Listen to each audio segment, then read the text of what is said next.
Well, hey everyone, Liz here with John Tuck. We're here to interview the lovely Dan and Svenja Capdeville. They are currently residing in India, and they have a very interesting and special work that they're doing, which Dan calls sort of finding your inner being, if I'm getting that right, John. Dan is French and Svenja is German, and so you'll hear their lovely accents here on the call. It's lovely. And so I want to ask you too, Dan, especially at the moment, how did you get to India, and tell us a little bit about your project? Yeah, we came to India in 2016, I guess, and we used to come in India for, so Auroville is close to the south of India, close to Pondicherry, and we used to come in holidays. And then at some point, maybe in 2012 or 13, there was some kind of inner call, let's say. And at that time in France, we were living in Brittany in France, and we were facing some, it was maybe some end of something, and we decided to give up France and to come to settle for good in South India, in Auroville. So Auroville is a spiritual community, so it fits quite well our, let's say, our life and our purpose. I'm going to say, so it's Auroville, said slowly, it's Auroville? Okay. Auroville. It's coming from Oro, the city of the dawn, The dawn. Of the dawn, and coming also from Aurobindo, which Aurobindo was living in Pondicherry for maybe 40 or 50 years. Oh. Yeah, Sri Aurobindo. Yes, I haven't studied him too much. Okay, yeah, thank you.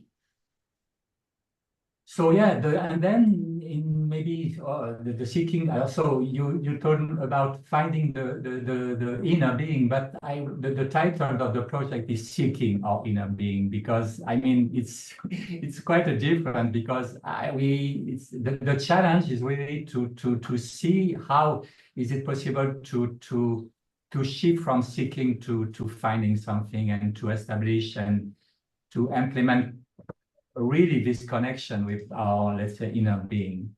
So the project came up out of a period of turbulences, should I say. And these turbulences were happening here in Auroville, where I was facing some fear, some uncertainty about my situation. We should say that we are foreigners in India, so we are also depending on visa situation, and for a specific reason, as I have been, let's say, without visa for 9 months or 10 months, and it led me to a very, let's say, very deep sense of fear, of anxiety. And this is for the background. And similarly, I mean, in the same time, I was translating a little book which has been written by an American lady here in Auroville, which is Finding the Psychic Being. So we should say that psychic being is a terminology from Aurobindo and Mother. And so we could speak about psychic being, inner guidance. I mean, we should also open a little bit the terms. And so when I was translating this book from English to French, I was diving completely in the content for maybe 4 or 5 hours per day. And there is a lot of poetry from Sri Aurobindo about the psychic being. And at some point, I will not say that there was an enlightenment, because it's absolutely not the case, but there was a complete relief of my anxiety, a complete, let's say, surrender. And even at some point that Svenja was speaking to me and was saying, "Oh, did you write to the FRRO, so the Foreign Register Immigration Office?" And I said to her, "No, I completely forgot."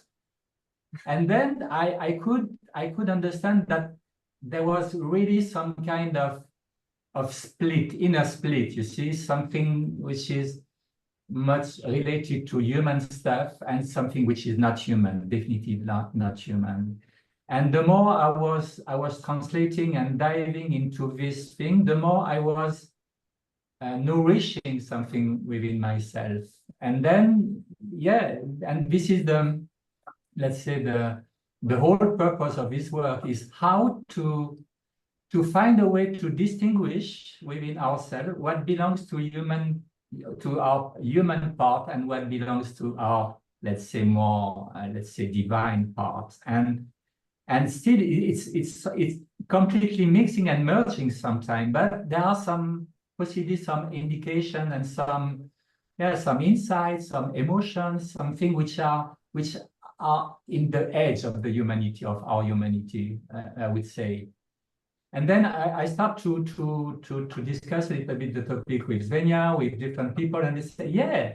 And since this period of turbulences in Auroville is happening for the whole community, yes, still people were experiencing this kind of, let's say, something different was happening within all the community to some extent. And I was thinking, yeah, but the whole world is chaotic.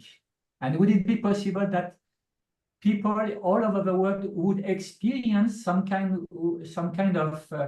of thing which are not human or limit humanity, and still they would be surprised, or maybe, I mean, if they have not been, let's say, following a spiritual path, and I mean, we can just expect some experience that falls on us right then. So I was thinking that if we start to interview people, the variety of experiences could also lead people to, oh yeah, but what I'm hearing from you, it's happening within myself also. It's a little bit like when you are opening a book and you say that, oh, this writer is exactly speaking of what I am living, but I was not capable to write it. So if we give the more possibility for people to express, the more we can connect people through this, let's say, this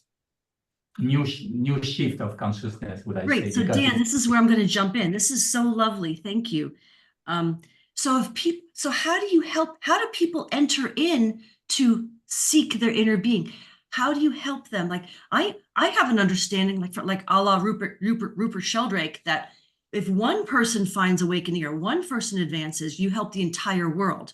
I get that, and it's happening right now, and I feel you both agree, and probably John agrees, that you can just sit in your house and just glow or meditate or think wonderful thoughts. But how do you invite? So how do you do it? Do you invite people to your community? Are you going to write your own material, books to send out? So how do you help people exactly? Yeah, no, it's really the challenge, because you see, because we have also the tendency to let's say to take. I mean, if we have some good experiences or some insight, we might fall in the trap also. Okay, I know I am bad. No, and it's another way of misunderstanding the thing. So I could say that everything which is related to this inner being is surrounded by, let's say, sweetness, compassion, care to one another. It's never selfish, you see. So I mean, and if to reply to your question, if someone comes to see me and to ask, I would say, it's not necessary to go to Himalaya or to make meditation for hours. No, just observe.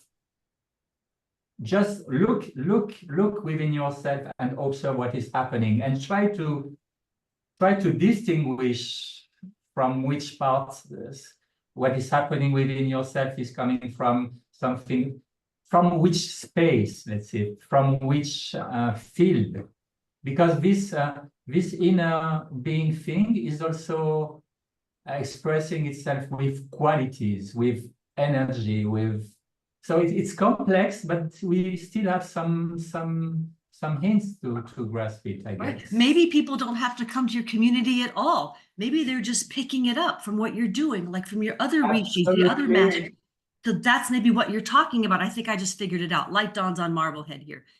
So No. just you being a spiritual community is helping the rest of us. I'll hush. Go ahead. Yeah, I mean, this is not anymore a concern of a given spiritual community or a given, let's say, part of some chosen people. No, I think it's really a worldwide thing which is happening, and especially when people are living some challenges. You see, because let's go back to my visa. If I would have my 5 years visa as everyone, I would have been more casual. You see, I would have been more, let's say, okay, things are happening, it's not great, but okay, I continue. But then I had to, yeah, what should I do with this anxiety? I had some very hard, let's say, experiences. For the first time, I am a therapist also, but for the first time, I was experiencing panic attack, you see. And I used to help people to overcome panic attack, whereas I was experiencing that. So I understood that there was some levels of energy within myself which was not aligned, you see. And I had to let's say, to figure out how to get out of that. And this translation gave me the support, you see, because it put me completely in this field of psychic, of inner things. So yeah, so the world is chaotic. We are all experiencing very strong experiences, but I would say the stronger the experiences is, the more capable we are to overcome it. I am pretty sure of that. That's lovely. I'm going to let you talk a little bit more, and Svenja, if you have something you'd like to add, and then I'll pass it to you, John, for some questions if you have them. But what else would you like to tell us, both of you? If there's something I would like to add, is that this project of the inner being is really destined to grow beyond where we are. And we have started with setting up a website and with inviting non-Aurovilians to send us their testimonials, and just to give us their understanding of what is an inner being or a higher self or an inner connection or an inner guidance to them. So this is really, I think, where it can go worldwide, and it can grow out of here, and it will grow definitely beyond us even, I mean, it's something that it's like a stone being thrown in the water, and let's see what's happening with it.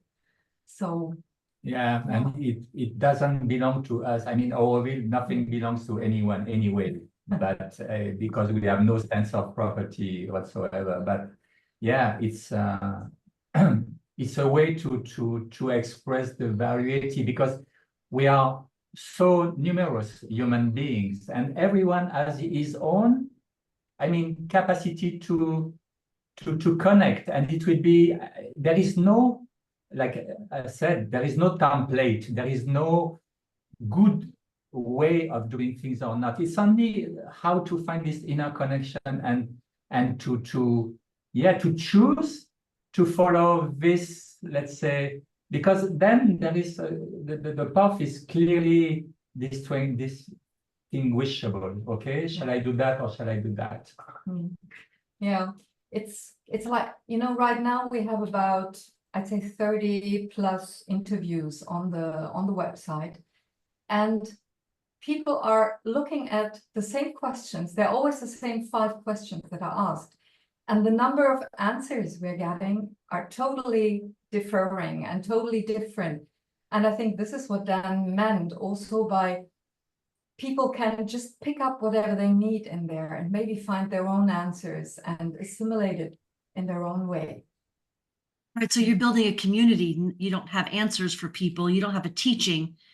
You're building a community. Yes, I like it. And I think that we can also influence people also by doing things, you see, because it's not anymore by saying things should be or you should know. Because you see, this connection is also something which can be contagious. You see, it's I like this term of influence. should I choose to be under the influence of my ego, which is constantly want to take things, or should I want to be under the influence of something which is more, let's say, uplifting the whole world? You see, and that's it. I mean, there is no, the only benefit is that I am more, yeah, I'm more in peace. I'm more congruent with myself. I love that. So at the end, we will, in the description box below our interview, we will put down your websites and things like that. And also the title of the book, is it called Finding Your Psychic Being by Aurobindo? Yeah. Okay. No, in English and I'm in going to go French. read that book. Guess what, y'all? Anyway, so John, do you have questions? I'll let you jump in. Yeah, absolutely. Absolutely fascinating. Thank you so much, Dan and Svenja. Svenja, you're from, let's go back to basics. Svenja, you're from Germany, and Dan, you're from France. How did you guys meet? How did we meet? Well, I actually left Germany right after school in '83, and I've always worked for French-speaking environment. So I've always been more close to France than probably to Germany. And we actually met in France. Oh, fantastic. In 2009, and then we were drawn to India. I mean, I've spent 15 years in Southeast Asia. I've been living in Malaysia and Thailand and Laos. Oh, wow. Yeah, around the world. And Dan also has been living in South America and in India itself. And so, Wow, yeah. so you have an abundance of experiences in different cultures and different peoples, and how amazing that is for building your character and building your knowledge and wisdom of everything in the world. That's incredible. I've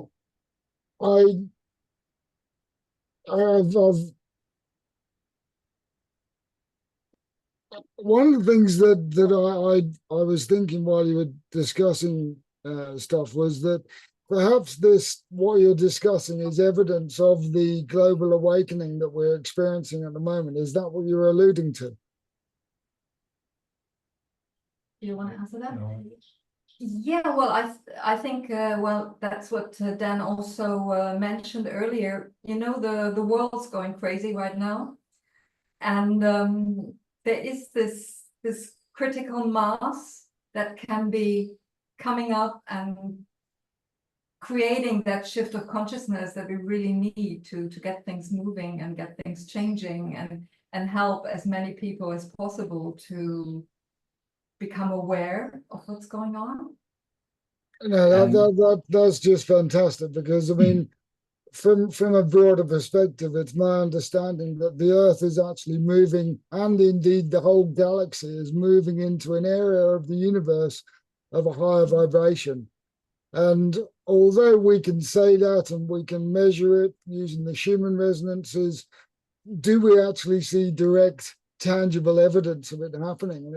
And from what you're saying, it would suggest that we absolutely are. And I think, I see it all over. I mean, I think I've said previously, more and more now people are beginning to not block you and label you a heretic. They're actually beginning to ask questions, and sensible questions, with curiosity. And it's just an amazing time to be alive at the moment. Absolutely fantastic. One of the things that I know, and correct me if I'm wrong, Liz, but one of the things that Liz and I are very passionate about is mental health issues, and particularly dealing with traumas and the ability to access your inner being. So from my perspective, an easier path to accessing your inner being is really, once you've had the ability to remove the negative association with traumas from the past. And actually, I wanted to show you this. This is a really good book. You might recognize that, Liz. That's Liz's book. Yeah. But do you have any wisdoms or advice on anyone looking to work with traumas and to free themselves of the negative baggage that is otherwise redundant in their psychology? So yeah, it's a good question, because also that the thing that okay, in the beginning both of us we are therapists. Svenja is taking care of the body because she's somatotherapist, and I practice NLP and hypnosis. So Brilliant. I take care of everything which is mental, let's say, Yeah. disorder or issues, and Svenja is more, let's say, going through the body to release possibly some entanglements. I don't know how to say, but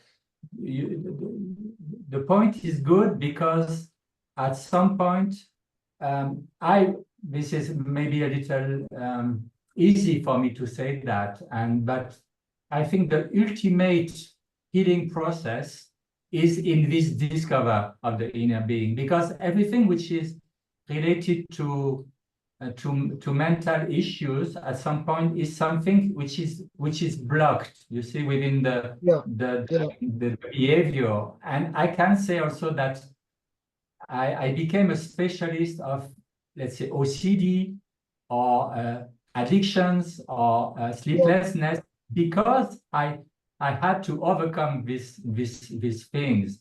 And Absolutely.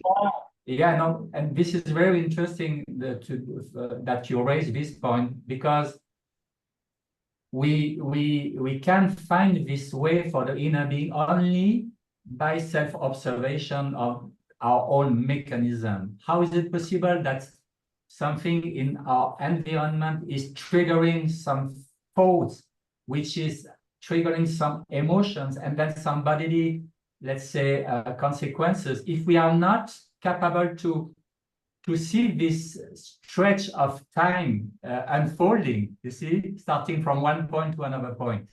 And at some point, even some big, let's say, issues like depression or, let's say, I mean, I used to say that the one who is very depressive, and maybe we should cut that point, but I used to pass through depression at some point. And it's only by this lower and completely deep, profound state of mindset that I had some let's say, fulgurances also of understanding. So the more we are going through a lot of disturbances, the more it means that we are capable to overcome. Otherwise, we would not go through this thing. So, yeah. So I used to say to the depressive man, stop to pay too much attention to yourself.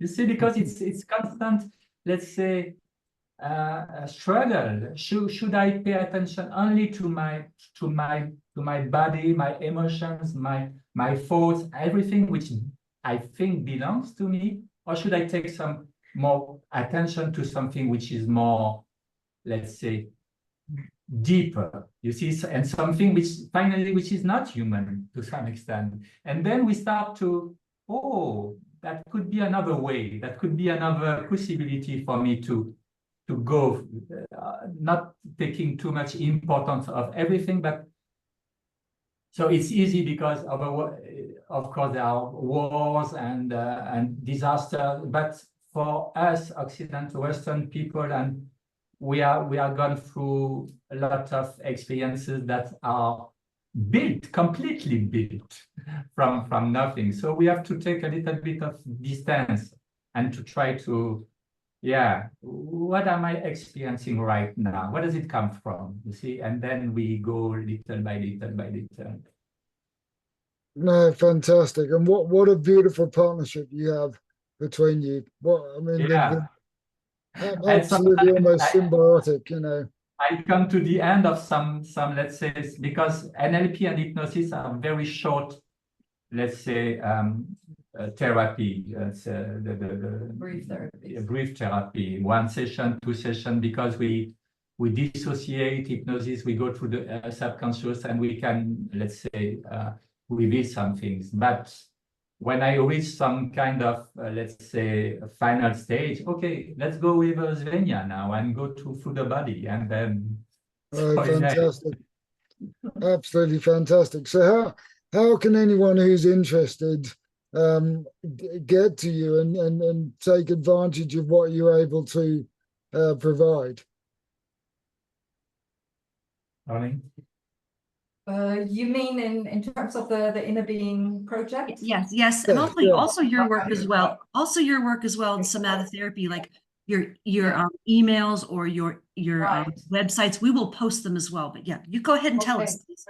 Yeah, I mean, for Dan, it's very simple because he's basically also able to work through online media, meaning on Zoom meetings or WhatsApp or anything.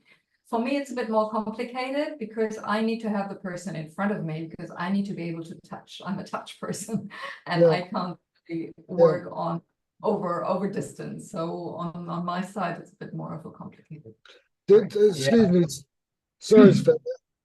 Did you say you were a chiropractor? No, I'm a psychosomatotherapist, meaning I'm a body psychotherapist. I'm doing psychotherapy mainly through the body, and my main tool is massage. So really hands-on massage, massage. I also use tools like Gestalt therapy or bioenergy, rebirth, art therapy. I mean, I've got a large tool. But it's all destined to put the body into motion and get the emotions freed and the trauma freed that is in there, and connect body and mind and consciousness and make it one whole and heal. That's basically that's just incredible. And I'm standing behind Liz in the queue to come and see you. I was just about to say, we'll be right over. Come on over. I love this because what John and Dan, what you were discussing a moment ago, it's like, because I see this with my clients all the time. Do you have to remove your trauma first and do all the trauma stuff before you get to enlightenment or waking up? Or do you just head toward enlightenment and that stuff falls away? But I find there's an error possibly in both ways. Some people get so wrapped up in their own healing, they'll be like, I have to do my healing first. I can't grow yet, you know?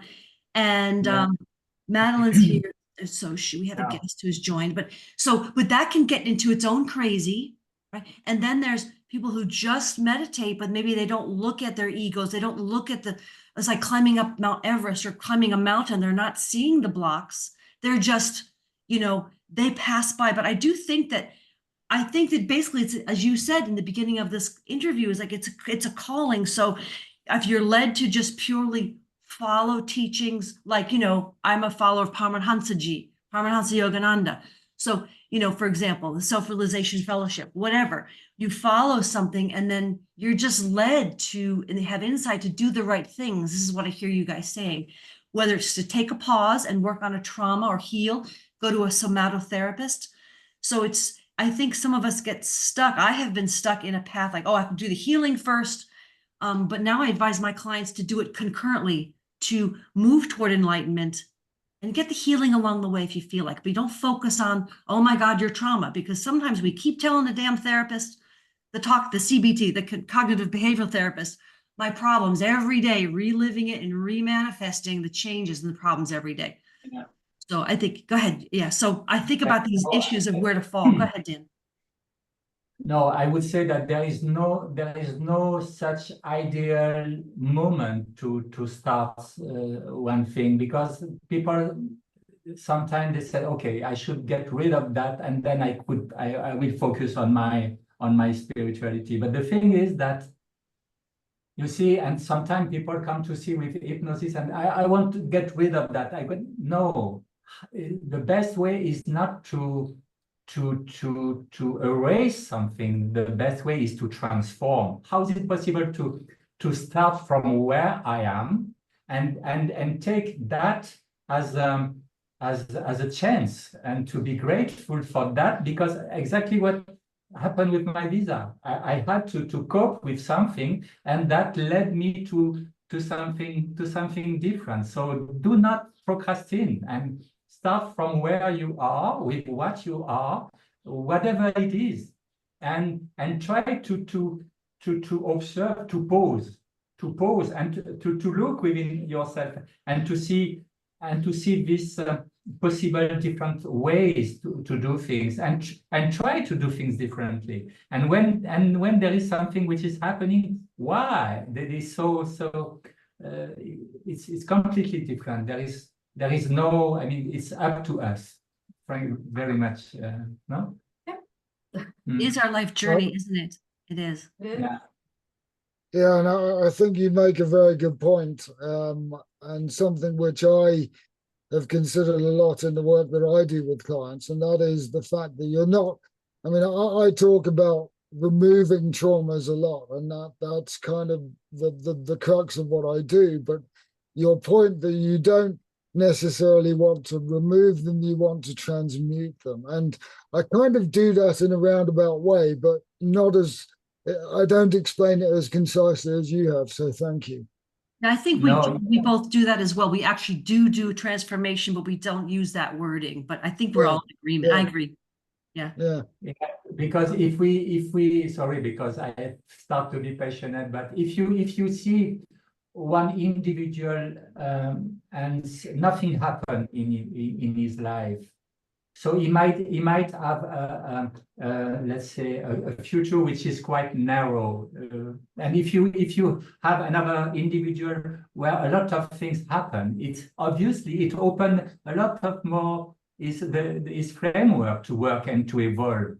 So sometimes we say, oh, a lot of things happen to me, how I will overcome everything. Yes, but it can be your chance, because it has opened completely widely your possibilities of evolution, whereas another individual was nothing and will stay absolutely in the same family, same work, whatever. I mean, he's completely like that. So how is it possible to find the chance and the fortune in whatever is happening within us?